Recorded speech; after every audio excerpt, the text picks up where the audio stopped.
You know an MMO has to have done something absolutely asinine for me to proclaim that the MMORPG genre has gotten weird. And, yeah, well, as of February 15th, we've gone there. It has been roughly 6 months, I think, since I've heard anything about Palia. Palia is a very aesthetically appealing, upcoming MMORPG that kind of just came out of nowhere, captivated the audience, and then really hasn't held much in terms of testing but I mean, as of February 15th, as you can see on screen right now, Palia spins a web of relationships for its 23 signature NPCs, says romancing is optional. Now, let's be clear here. There have been MMOs in the past that allow for you to have like some semblance of relationships with NPCs, but never to this extent. And you'll find out what I mean as we read through this article. As we continue to wait for a new playtest for one of our most anticipated MMO projects, at least we can learn more about the unique world of Palia. The team at Singularity 6 has been highlighting the relationships and romances between the population of the central village and hinting at how players themselves might get entangled in these social connections. The team said that players would become quite familiar with the 23 different villagers, including befriending them and wooing some of them. Yeah.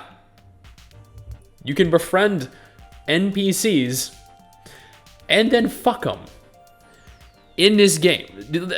Like, looking at the gameplay for this, I was under the impression that it was going to be some kind of, I don't know, more modern, updated World of Warcraft. It looked incredibly wholesome. It looked very family friendly.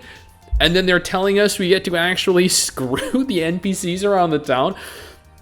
How explicit is this going to be? Like, what kind of detail are they going to put into this? This is a crazy feature that people are going to be playing. Like, this is going to attract a very certain type of player and a very specific demographic.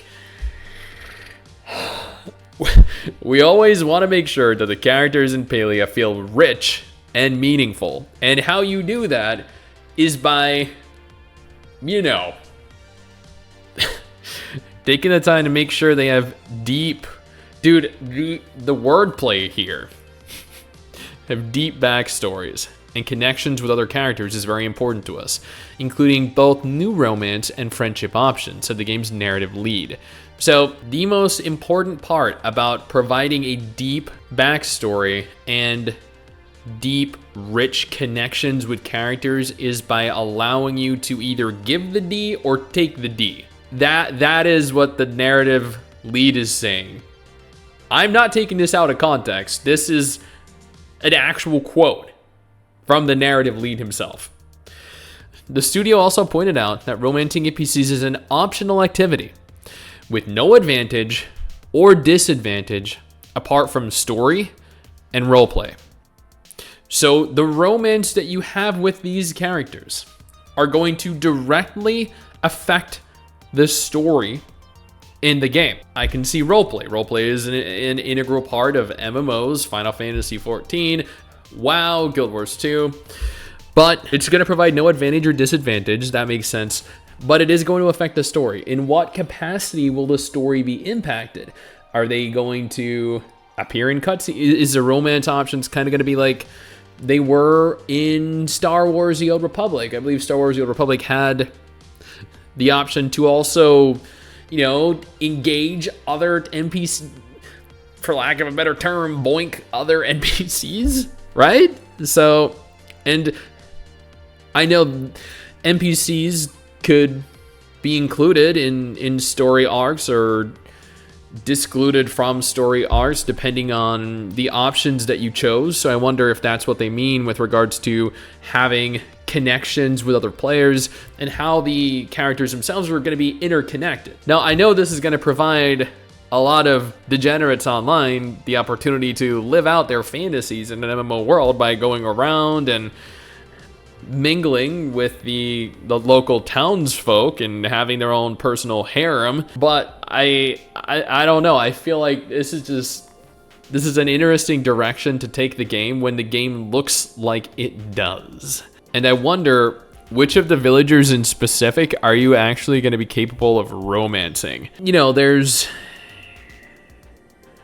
I hope not there are certain characters here I would, you know, but then there are, you know, like, and so this could be, oh man, I don't know. This could be a good or very bad feature added into the game, or it could be entirely meaningless and inconsequential. I don't know. It's just unusual to advertise to your audience that the game is going to allow you to woo some of the NPCs. Like that's a key point of marketing for your game. I honestly don't think that would have impacted my enjoyment of it, whether it was included or discluded from the game. I honestly think the game still looks like it's going to be a lot of fun. But I'm curious to see where they go with it, if this is a feature they clearly needed to define before the game released. Now, if Palia isn't your thing, no problem. I got you covered with 2 different videos on screen right now. One featuring a list of anime MMOs that are slated to launch this year in 2023. The other featuring a list of every MMO that is coming out this month in February 2023.